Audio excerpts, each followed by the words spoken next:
With இன்னைக்கு பார்க்க போற ரெசிபி என்னன்னா காரா பூந்தி எப்படி செய்யறதுனாங்க பார்க்க போறோம். கடை டேஸ்ட்ல வீட்லயே சிம்பிளா டேஸ்டா எப்படி பண்றதுன்னு பார்க்கலாம். வாங்க வீடியோக்குள்ள போலாம். காரா பூந்தி செய்ய தேவையான பொருட்களை பார்த்துடலாங்க. கடலை மாவு ஒரு 200 கிராமு, நிலக்கடலை 100 கிராமு, இன்னும் கொஞ்சம் அதிகமாக எடுக்கிறதுனால எடுத்துக்கலாங்க. நம்ம எப்படி சாப்பிட்றோமோ அதுக்கு தகுந்த மாதிரி எடுத்துக்கலாம். அரிசி மாவு 2 டேபிள் ஸ்பூனு, கடையில் வாங்கினது இல்லை வீட்டில் அரைச்சதே கூட சேர்த்துக்கலாங்க. பூண்டு ஒரு 20 பல்லு பூண்டு, இது மாதிரி தோல் எடுக்காமல் எடுத்து வச்சுக்கோங்க. இது வந்து இடிக்கல்ல குத்தி எடுக்கணும். கருவேப்பிலை ஒரு 5 கொத்து, இது மாதிரி உருவி எடுத்துக்கோங்க. பொட்டுக்கடலை ஒரு 50 கிராம். வாங்க எப்படி செய்கிறதுன்னு பார்த்துடலாம். ஃபஸ்ட்டு பூண்டை இது மாதிரி தட்டி எடுத்துக்கலாங்க. தோலோடையே தட்டி எடுத்துக்கோங்க. இதை தட்டி போடும்போது பூந்தி டேஸ்ட்டாக இருக்குங்க. லைட்டாக தட்டிக்கோங்க போதும். இந்த அளவுக்கு தட்டி எடுத்துக்கோங்க. இந்த மாதிரி ஒரு பாத்திரத்தில் கடலை மாவை கலக்கிக்கலாங்க.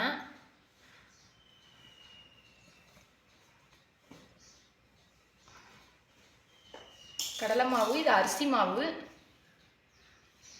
அதையும் சேர்த்துடலாம். இப்போ பேக்கிங் சோடா ஒரு 1/4 டேபிள் ஸ்பூனுங்க, அதிகமாக சேர்க்க வேண்டாம். பெருங்காயத்தூள் ஒரு 1/2 டேபிள் ஸ்பூனு. அவ்வளோதாங்க. தண்ணி சேர்க்காம இதை நல்லா கிண்டி விட்டுக்கலாம். நல்லா மிக்ஸ் ஆகிற மாதிரி கிண்டி விட்டாச்சுங்க. இப்போ இதில் தண்ணி கொஞ்சம் கொஞ்சமாக சேர்த்து கிண்டிக்கலாம். கொஞ்சம் கொஞ்சமாக சேர்த்துக்கோங்க. ரொம்ப சேர்த்துட்டிங்கன்னா தண்ணி அதிகமாயிரும். இது ரொம்ப டைம்லாம் எடுக்காதுங்க. அந்த காரா பூந்தி செய்ய 10 நிமிஷத்துலேயே செஞ்சிடலாங்க. அவ்வளோ ஒரு சூப்பராக இருக்கும்.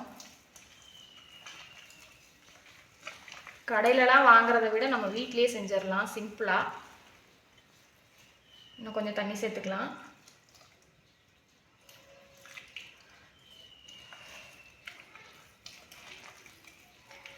இந்த அளவுக்கு மாவை கரைச்சி எடுத்துக்கோங்க. ரொம்பவும் தண்ணி மாதிரி வேண்டாம், ரொம்பவும் கெட்டியாக வேணாம். இந்த மாதிரி கரைச்சி எடுத்துக்கோங்க. வாங்க எண்ணெயில் போட்டு எடுத்துடலாம். மாவு கரைச்சி வச்சதை ஒரு கடாயில் எண்ணெய் சேர்த்துக்கலாங்க. கொஞ்சம் அதிகமாகவே சேர்த்துக்கோங்க. ஒரு 3/4 லிட்டர் எண்ணெய் ஊற்றி சூடு பண்ணுங்க. நல்லா எண்ணெய் காயட்டும், வெயிட் பண்ணலாம்.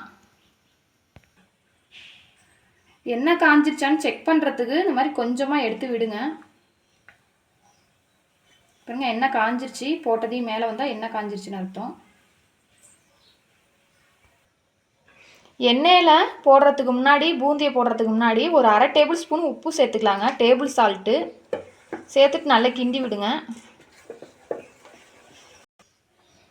இந்த மாதிரி கரண்டி எடுத்துக்கோங்க. பூந்தி தேய்க்கிறதுக்குன்னே இந்த மாதிரி கரண்டி இருக்குங்க.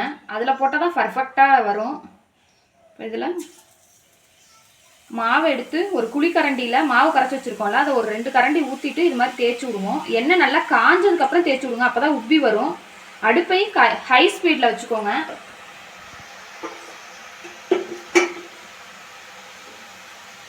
இப்போ கிண்டி விட்டுக்கலாம்.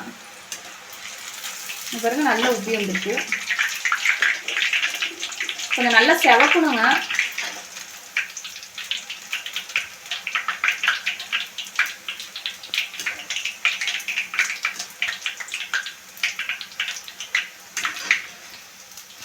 இன்னும் கொஞ்சம் நேரம் நல்லா செவக்கட்டுங்க. கலர் நல்லா மாறி வரணும் காரா பூந்தினா. அடுப்பை வந்து ஹை ஸ்பீடில் வச்சுட்டு மாவை கரைச்சி விட்டிங்கன்னா தான் நல்லா இது மாதிரி உப்பி வரும். லோ ஃப்ளேமில் வச்சிங்கன்னா இது மாதிரி உப்பி வராது. இது மாதிரி கொஞ்சம் கிண்டி விட்டுக்கிட்டே இருங்க இடையில. பாருங்க, நல்லா வெந்துருச்சு. இந்த கலருக்கு வந்தால் போதுங்க. இப்போ எடுத்துடலாம். இது மாதிரி ஒரு 2 கரண்டி 3 கரண்டி மோண்டு ஊற்றிக்கோங்க. எண்ணெய் நல்லா காஞ்சதுக்கப்புறம் அடுத்து போடணும். எண்ணெயும் உப்பி வரும், கொஞ்சம் பார்த்து போட்டுக்கோங்க.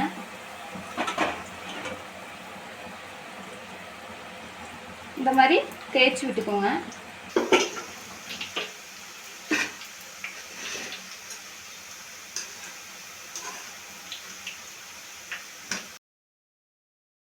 பூந்தி கரண்டி இல்லாதவங்க இந்த கரண்டியில் கூட செஞ்சுக்கலாங்க.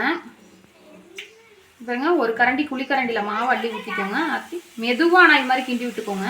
வேகமாக கிண்டிங்கன்னா மாவெல்லாம் கீழே அந்த எண்ணெயில் விழுந்துடும்.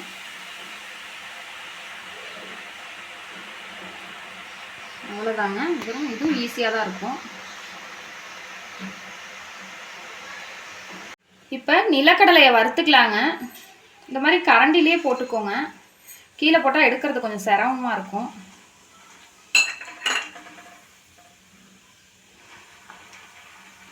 இந்த மாதிரி வச்சிங்கன்னா நல்லா செவந்துடும். செவந்ததுக்கப்புறம் எடுத்துடலாம். வெடிக்குங்க, கொஞ்சம் தள்ளி நின்றுக்கோங்க. இது வேணா அதிகமாக கூட போட்டிங்கன்னா பூந்தி சாப்பிடும்போது சூப்பராக இருக்குங்க.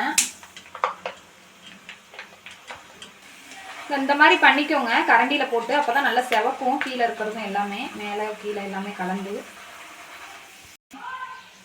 நல்லா செவந்துருச்சுங்க. பாருங்க கடலைப்பருப்பும் நல்லா வெடிச்சிருச்சு. போதும், இந்த அளவுலேயே எடுத்துடலாம்.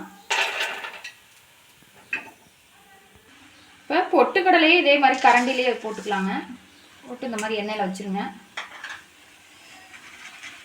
சீக்கிரமாகவே பொரிஞ்சிருங்க பொட்டுக்கடலை. இந்த மாதிரி இது மாதிரி கிண்டி விட்டுக்கோங்க கரண்டியை. இந்த அளவுக்கு செவந்ததையும் எடுத்துடலாங்க. அதையும் இந்த வேர்க்கடலையோட சேர்த்துடலாம். பூண்டையும் இந்த மாதிரி கரண்டிலேயே போட்டுக்கோங்க. போட்டு இந்த மாதிரி எண்ணெயில் வைங்க. எண்ணெயில் இது லைட்டாக வச்சாலே போதுங்க. லைட்டாக பொரிஞ்சா போதும் பூண்டு. இப்போ எடுத்துடலாங்க. போதும், பூண்டு செவந்தது.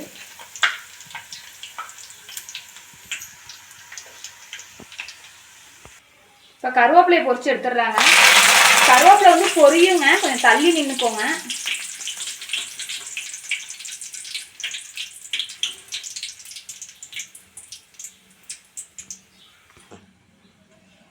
கருவேப்பிலை இந்த அளவுக்கு பொரிஞ்சதையும் எடுத்துடலாங்க. இது 1 மாதம் கூட செஞ்சு வச்சுட்டிங்கன்னா ஸ்டோர் பண்ணி வச்சுக்கலாங்க, கெட்டு போகாமல் இருக்கும். நிலக்கடலை, இந்த பொட்டுக்கடலை, கருவேப்பிலை, பூண்டெல்லாம் வந்து பொரிச்சு வச்சுருந்தோம்லங்க, அதை வந்து இந்த பூந்தியில் சேர்த்துருவோம். இந்த மாதிரி ஒரு பாத்திரத்தில் வந்து எடுத்து வச்சுக்கோங்க, ஒரு பெரிய பாத்திரத்தில். இப்போ இதை வந்து நல்லா குலுக்கிக்கலாம், நல்லா மிக்ஸ் ஆகிற மாதிரி நல்லா குலுக்கிக்கோங்க. இப்போ நல்லா குலுக்கி விட்டாச்சு, நல்லா மிக்ஸ் ஆயிடுச்சு. இப்போ இதில் வந்து மிளகாய் தூள் சேர்த்துருவோம், காரத்துக்கு தகுந்த மாதிரி. நான் ஒரு 1½ டேபிள் ஸ்பூன் சேர்க்குறேங்க. சேர்த்துட்டு இதை நல்லா குலுக்கி விட்டுக்கோங்க. இது மாதிரி பார்க்கவே பாருங்கள் சாப்பிடும் போல தோணுது, அவ்வளோ சூப்பராக இருக்குது. பாருங்க நல்ல பூந்தி நல்ல மொறுமொறுப்பாக இருக்குது பாருங்கள். உடைச்சா உடையுது. இந்த அளவுக்கு இருக்கணும். இந்த அளவுக்கு செவந்து எடுங்க. இன்னும் கொஞ்சம் முன்னாடியே கொஞ்சம் வெள்ளையாக இருக்கும் போதே எடுத்துட்டிங்கன்னா வந்து சாப்பிடும் போது மொறுமொறுப்பு இருக்காது, இனிப்பு பூந்தி மாதிரி இருக்கும். கடையிலலாம் வாங்காமல் இங்கே பாருங்கள், நம்ம வீட்லேயே ஒரு 1/4 கிலோ கடலை மாவு மட்டும் வாங்கினீங்கன்னா நம்ம வீட்லேயே சூப்பராக ரெடி பண்ணிடலாங்க. பார்க்கும் போதே பாருங்கள் எவ்வளோ கலர்ஃபுல்லாக இருக்குது. உப்பு காரம் எல்லாமே கரெக்டாக இருக்கான்னு செக் பண்ணிக்கோங்க. இது மாதிரி கிண்டி விட்டதுக்கு அப்புறமேட்டுக்கு ஒரு சூப்பரான காரா பூந்தி ரெடி ஆயிடுச்சுங்க.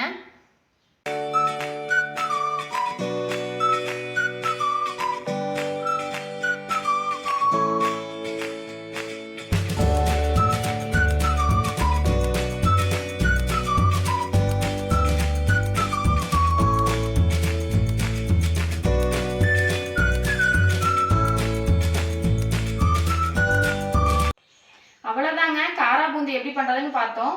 உங்கள் வீட்லேயும் ட்ரை பண்ணி பாருங்கள். கடையிலலாம் வாங்காமல் நம்ம வீட்லேயே சிம்பிளான முறையில் செஞ்சிடலாம் ஒரு 10 நிமிஷத்துலேயே. இந்த வீடியோ உங்களுக்கு பிடிச்சிருந்தா லைக் பண்ணுங்கள், ஷேர் பண்ணுங்கள், கமெண்ட் பண்ணுங்கள். மறக்காமல் சப்ஸ்கிரைப் பண்ணிடுங்க. பக்கத்தில் இருக்க பெல் பட்டனையும் கிளிக் பண்ணிடுங்க. Okay, bye friends.